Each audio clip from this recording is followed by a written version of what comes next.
is, I think access to medical care for people of color, uninsured or underinsured, is very difficult to have. And to be frankly honest with you, some women who probably could do that can't afford to do it because it is not covered. Some of it may not be covered by insurance. So you have to have money to do certain things. And so I almost feel like a lot of the luxuries that people with money have are not offered and available to all birthing persons.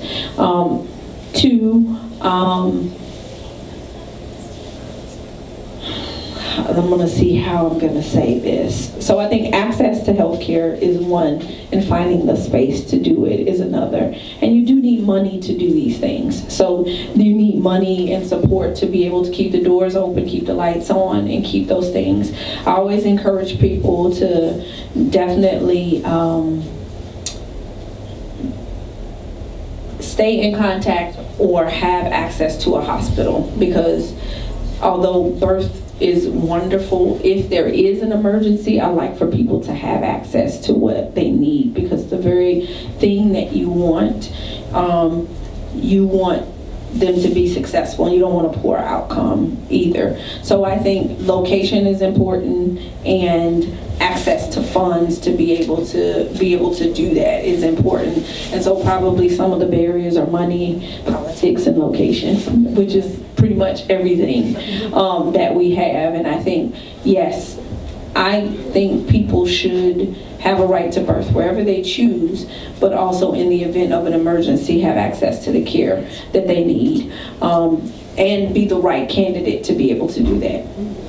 Okay. And I think also with birth centers, the issue of insurance coverage for a birth center birth has been a barrier for many women, so that it tends to be women who can afford to pay out of pocket for a birthing center birth is another issue, because for the most part, up until recently, most of the birth centers were serving white women in white communities. But I'm optimistic, though, about the presence of birth centers in black communities increasing. And I think a lot of women who are not comfortable with a home birth find a birth center that can be more than a birth center, right? It can be a community center where doulas can talk with their clients or mothers and families and become a resource. I think it was in Cuba, there was a study that was done by the American Public Health Association that looked at the fact that the birth center would have an open door 24 hours a day, and that a pregnant woman did not need to be going into labor, but she could just come to the birth center as a place where, if things weren't going well at home, was a way to reduce stress, and it was a safe place in the community, then the doors were always open. So I think we need to think more about how birth centers that are neighborhood-based can have nutritionists and be a very holistic place. But I also recognize, and it's a very controversial thing because we're staying away from it, but there's a lot going on in terms of the different kinds of midwives and different approaches, and so I appreciate also you pointing out the importance of being careful to have a backup in case something else occurs.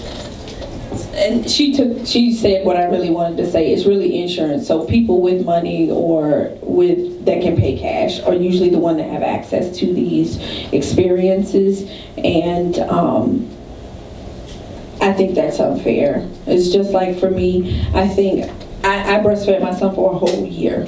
And one of the things that helped me is that I had the portable breast pumps that I could put in my shirt and wear and work, right? Now that is a luxury for people to have. But how many women who have to go back to work at 4 to 6 weeks would be able to benefit from being able to nurture their children with breast milk if they had access? Because most of the time their jobs are not going to let them excuse them for 30 minutes or an hour to go pump for their baby and then store it. Where if you had the portable ones like I had, I just excuse myself for 5 minutes, go pop them in, and then they cut off automatically when they're full, which is great. And then you just take the bags out and throw them in the refrigerator. It's easy, it's simple, but I'm thinking how many moms that could, if they could afford it, would benefit, and how many children and families would be able to benefit from it. So it's really about having the money to be able to support those types of experiences, unfortunately. Good evening, Dr. Mitchell and Linda. I'm Tammy Henry. I am a proud graduate of Howard University, and I'm super excited about what you're going to do for us. And I'm also friends of Joel Royal, who tried to connect me with you 1,000 years ago. Linda's my mentor. We're both from Jersey. So what I would like to see happen is this paradigm shift around how Black women, particularly those who are educated, I'm a professor at GW in the School of Public Health, treat institutions that are historically Black. All of my doctors come from Howard University, right? But the narrative is such that fibroid surgery, endometriosis, whatever you got, don't go to Howard. And I am so concerned about that paradigm and the fact that people don't want to say it, but we live in a world where the white man's ice is always colder, better, tastes nicer, fresher. And that is a lot of the reason that people kind of give me the side eye. And I'm like, no, I go to Howard for everything. And they're like, what? But you have good insurance, you work in a great place. So I think that is part of the challenge that we have as persons who are emerging professionals, as persons who have achieved a lot of things that other people haven't, is reframing that narrative about what for us, by us really looks like, what Black excellence really looks like, and how we come together as individuals to make what you said happen. I feel like I know enough people that if you want the grants and you want to start a midwifery school, how we can do that. That's what we do. Yes. However, getting the buy-in from other people that believe that excellence comes out of that institution is a very, very difficult task and will take a lot of selling across the board. So I'd be interested in speaking with you further. I know how to get in touch with you, but I do think that that narrative and that reframing of the narrative is especially important when we talk about Black women of all means dying in childbirth. Thank you. And we're going to, I think we're going to let you go back to do what you love, but please respond to this last This is the last one, and I'm so glad you brought that up. I don't like to say it, but I'm glad you brought it up and you said it. So it's different for us at Howard because we're like, what do you mean people didn't respect you or whatever? Because like we try to do that with everyone that comes in there, especially, you know, unfortunately, what people don't understand is Howard University Hospital takes care of the community, those that are uninsured, all day, every day. When I walk in that hospital at 7 o'clock in the morning, a lot of homeless people are asleep in the emergency room, and they allow them to sleep there overnight, and then they put them out, of course, in the morning so that they will have a safe place. Okay? Now, that is what we do. So a lot of people don't know 90% of the patients that we take care of they are Medicaid patients. So that means that when it comes to being recouped for our money, we are getting the minimum if we do. And we do take care of people who don't have any insurance. I had a woman who walked from Panama to Arizona, and the governor of Arizona put her on the bus and shipped her here. Okay? She escaped Angola and got on a plane from Angola and then flew to Panama. And you could see the scratches on her legs when she came, and she didn't really want to talk about her journey of how she got from Panama to Arizona. And then in Arizona, she didn't have money to get on the bus to go anywhere. And they put her on that bus where they shipped them to DC and drop them off, trying to be funny in politics. And the first place she came was Howard University. And you know what my nurses did? They brought her and her daughter clothes. We kept her there.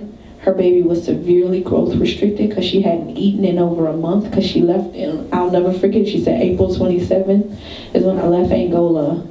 And I've been traveling ever since then, and I took care of her at the beginning of June. So for about a month and a half, Her and her daughter had been walking and trying to find refuge.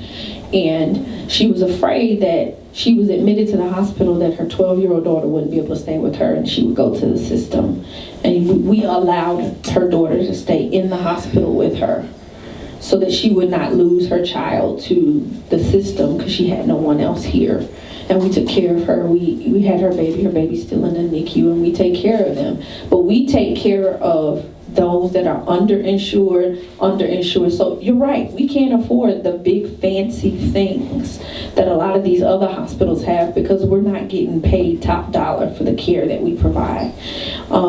So I like the fact that you want to change the narrative, and that's what I'm trying to get people to see, is because we don't always at Howard see that dynamic, that power struggle as much as you would see in another. I'm not saying we're exempt from it, because one thing I'd like to say is all Black people are not the same, okay? So, and that's different. We are from different diasporas. So I have nurses from, from all over the continent of Africa. I'm talking about Ethiopian, I have Nigerian, I have Guyanan. All my nurses are from all over the place. I have doctors that are Canadian, that are Jamaican. They are from all over the place. So we all bring our own cultural differences into that. So there are some dynamics and power shifts with that. But at the same time, we are focused on the end goal, and is that for you to have a happy, healthy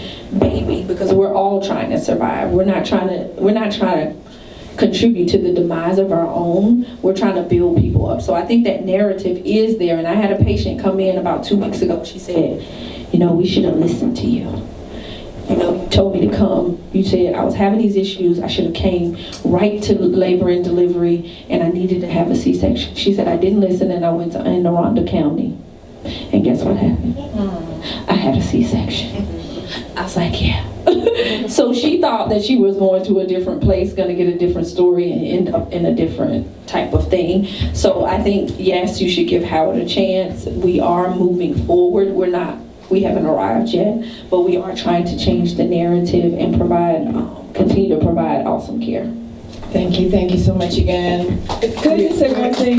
Yes. Because this is really, then we're going to close, right? No, we're not going to close unless you're in a hurry, because we have a lot of questions about your book. Okay, I was just going to say this idea. Sorry, I have the key to the door. Okay, this idea about trusting ourselves, right, that you're talking about, it's the same story with midwives. It was the same point that we weren't trusting midwives, that we felt that we couldn't trust what was Black in our community as a caregiver. So this is a woman we can trust, and she works at Howard University.